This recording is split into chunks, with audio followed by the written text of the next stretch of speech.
Өлкөдө алгачкы жолу Наурыз майрамын утурлай 20 март күнү Жалал-Абад шаарында сүмөлөк фестивали өткөрүлөт. Анда Курманбек фольклордук талаада 40 казан асылып сүмөлөк кайнатылат. Жергиликтүү бийлик тарабынан демилгеленген бул саамалык бир катар оюн зооктор менен коштолот жана жеңүүчүлөргө байгелүү орундар менен катар номинациялар ыйгарылат. Шаардык маданият бөлүмүнүн башчысы Салтанат Асылбекованын айтымында азыркы учурда иш-чаранын сценарийи иштелип чыгып, уюштуруучу тобу тарабынан талкууланууда.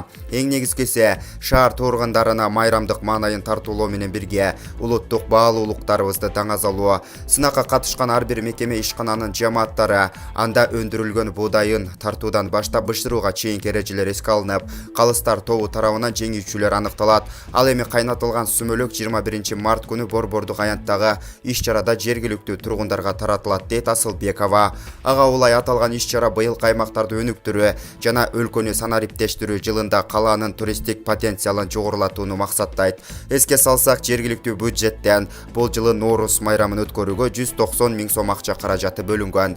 Булак Назар Ньюс, Шекет Кейже.